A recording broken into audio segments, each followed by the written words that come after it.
लाखों में एक होगी पार्ट 1।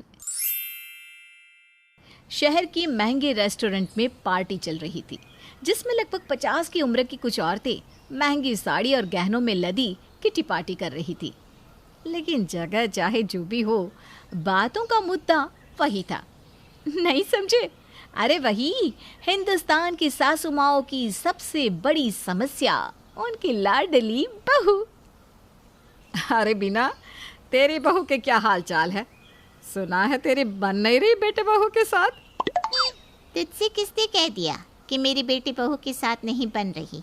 मैं तो खूब मज़े में रह रही हूँ अपनी बहू के साथ। अच्छा, मैंने तो सुना है कि तेरी बहू घर में रोटी तक नहीं बनाती, तू ही बहू को रोटी बनाकर खिला रही है। अरे बहू भी तो बेटी ही होती है ना। अगर मैंने उसे रोटी बनाकर खिला भी दी तो क्या हो गया? और तू सबके घरों में ना झांकना बंद करते, अपना घर संभाल। तेरा बेटा भी अब शादी लायक हो रहा है, थोड़ा टाइम मिले तो उस पर ध्यान दे। हाँ, तो मैंने कब मना किया कि मेरा बेटा शादी लायक नहीं है? मैं तो अपने बेटे के लिए कब से लड़की ढूंढ रही हूँ। तुम देखना, मेरे घर ऐसी बहू आएगी कि तुम सबकी बहू उसके आगे पानी भरेंगी, पानी। लाखों में एक होगी। हाँ। अच्छा, ऐसे कौन से रूप की रानी लेकर आने वाली है तू अपने रोहित के लिए? अरे तू तो चुप ही रह रश्मि, मेरी तो बहू जैसे ही आएगी सब देख लेंगे। पहले तू अपनी बहू की बता। मैंने तो सुना है कि तेरी बहू शादी में 2 जोड़ी कपड़ों में ही आ गई, उसके मायके वालों ने कुछ नहीं दिया। अरे बेटे बहू के सोने के लिए बेड भी तुझे ही लाना पड़ा। तो क्या हो गया, हम कोई भिखारी थोड़ी ना है। दहेज लेना तो वैसे भी गैर कानूनी है। हमने तो साफ मना कर दिया था कि भैया हम तो दहेज नहीं लेंगे। नाच न जाने आंगन टेढ़ा। अरे चुप कर, मुझे सब पता है तू कितनी बड़ी लालची है। वो तो तेरी बहू के मायके वालों ने पहले तुम्हें बड़े बड़े सब्ज बाग दिखाए और बाद में झुनझुना पकड़ा दिया।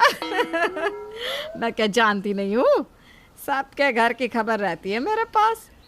पायल नाम है मेरा, मेरे सामने झूठ बोलने की गलती मत करना। पायल की बात सुनकर रश्मि मुंह टेढ़ा करके वहां से चली जाती है। तभी श्यामा रेस्टोरेंट में आती है। अरे माफ़ करना, आज ना पार्टी में आने में मैं बहुत लेट हो गई।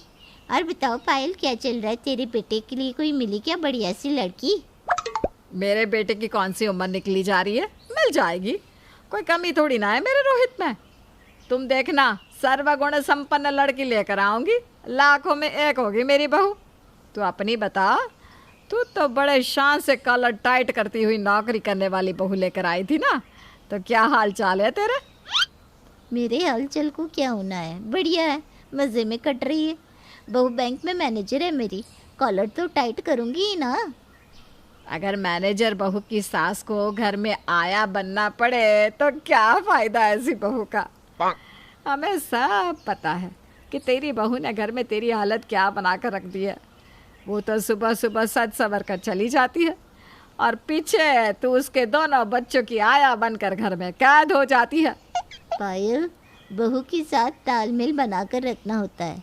अगर बहू घर से बाहर जाकर नौकरी करेगी तो घर तो हमें ही संभालना पड़ेगा ना। एक ही काम हो सकता है, या तो बहू से नौकरी करवा लो या घर संभलवा लो।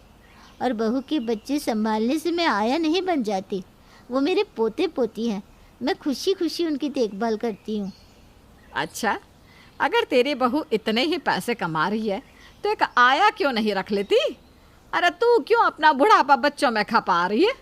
घूम फिर एंजॉय कर, और बहू को कह कि अपने बच्चे या तो खुद संभाले या आया रखे।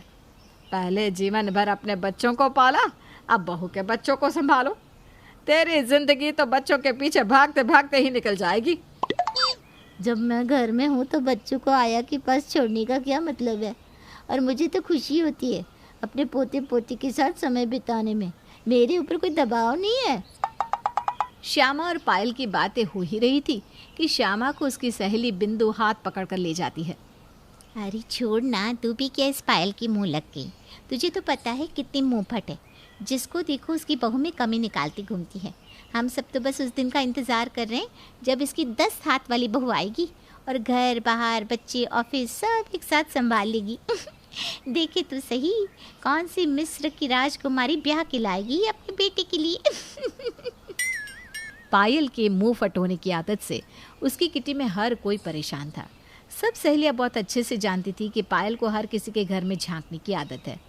सबके घर से सास बहू के बीच की बातों का पता लगाने के बाद उनमें मिर्च मसाला लगाकर वो किटी में सबको बताकर खूब मज़े लेती थी। अच्छा चलो अब छोड़ो भी, चलो सब लोग खाना खाने चलते हैं, खाना लग गया है। बिंदु की बात सुनकर सारी सहेलियां मिलकर खाना खाने लगती है और पार्टी खत्म करके अपने अपने घर लौट आती है। सुनिए जी, कल शर्मा जी का फ़ोन आया था, अपनी बेटी के रिश्ते के लिए बात कर रहे थे। अरे कौन से शर्मा की बात कर रही हो? मेरे दोस्त शर्मा की तो कोई बेटी ही नहीं है। हाँ, वो कहावत है ना, मुल्ला की दौड़ मस्जिद तक। आप तो दुनिया में बस एक ही शर्मा को जानते हो, जैसे उसके अलावा कोई शर्मा है ही नहीं। अरे मैं उन शर्मा जी की बात कर रही हूँ जिनका खिलौने का बिजनेस है। पिछले हफ्ते बताया था ना आपको, अपनी बेटी की फ़ोटो भेजी थी। सब भूल जाते हो, पता नहीं भगवान ने कैसी याददाश्त दी है। अरे भगवान, आ गया याद। बताओ बताओ, क्या कह रहे थे शर्मा जी? और क्या कहेंगे, हमारा रोहित लाखों में एक है, पीछे पड़े हैं अपनी लड़की के लिए। किसी तरह बस उनकी लड़की सेट हो जाए हमारे घर में। लेकिन मैंने भी कोई कच्ची गोलियां नहीं खेल रखी। उनकी लड़की प्रिया जैसी 36 घूमती है कानपुर शहर में। मैंने तो साफ मना कर दिया, हमें लड़की पसंद नहीं है। पायल, इस तरह से बात नहीं की जाती। माना कि तुम्हें लड़की पसंद नहीं भी थी, तो ऐसे सीधा सीधा किसी के मुंह पर मना तो नहीं किया जाता। तो क्या उनकी आरती उतार कर मना करती? अब नहीं पसंद तो नहीं पसंद, मुझे ना बेकार की चू चपड़ पसंद नहीं है। ऐसी क्या कमी थी लड़की में जो तुम्हें पसंद नहीं थी? अरे ना रंग ना रूप। मेरी सहेली विमला है ना, उसी कॉलेज में पढ़ाती है जिसमें ये लड़की जॉब कर रही है। उसने मुझे प्रिया का बिना मेकअप का फ़ोटो भेजा। उसे देखकर मेरा तो सारा मूड ही ख़राब हो गया। ऊपर से आग लगे ना आजकल के कैमरों को, ऐसा लगता है कि काले और बदसूरत लोग तो पैदा होने ही बंद हो गए। काले तवे की भी फ़ोटो खींच लो ना तो ऐसा लगेगा तवे पर मक्खन बिछा हुआ है। ठीक है, मान भी लेते हैं कि प्रिया का रंग उतना साफ नहीं है, लेकिन किस ज़माने में जी रही हो तुम? अब रंग रूप के आधार पर नहीं, गुणों के आधार पर इंसान की पहचान की जाती है। किसी को जज करना ही है तो उसके गुण देखो, लड़की के रंग रूप का क्या करना। अरे रहने दीजिए, आपको दुनियादारी की रत्ती भर भी समझ नहीं है। आपके हिसाब से चलूँगी ना तो आप तो दुनिया समाज में मेरी नाक कटवा कर रख देंगे। सारी दुनिया हंसेगी मेरे ऊपर। आप तो बस देखते जाइए। मैंने कहा है ना, अपने रोहित के लिए इतनी बढ़िया लड़की ढूंढ कर लाऊंगी कि देखते रह जाएंगे सब लोग। अरे बस भी करो रोहित की माँ, तुम्हारा ये डायलॉग सुनते सुनते मेरे कान पक गए। 3 साल हो गए तुम्हें रोहित के लिए लड़की ढूंढते ढूंढते, आज तक एक भी लड़की पसंद की है तुमने? हर लड़की में कोई ना कोई कमी निकाल के उसे रिजेक्ट कर देती हो। अगर तुम्हारा यही तमाशा चलता रहा ना तो साल 6 महीने के बाद तो कोई रिश्ता भी नहीं भेजेगा तुम्हारे लड़के के लिए। फिर अपना बेटा अपनी गोद में लेकर बैठी रहना। खैर, पति की बातों का पायल के ऊपर ना कोई असर होना था और ना कोई असर हुआ, और वो ऐसे ही हर अच्छे रिश्ते को कुछ ना कुछ कमी निकाल कर ठुकरा देती। अब आपको क्या लगता है, पायल के बेटे को कोई ढंग की लड़की मिल पाएगी, या वो बेचारा अपनी माँ के मुंह फट होने की कीमत कुंवारा रहकर चुकाएगा?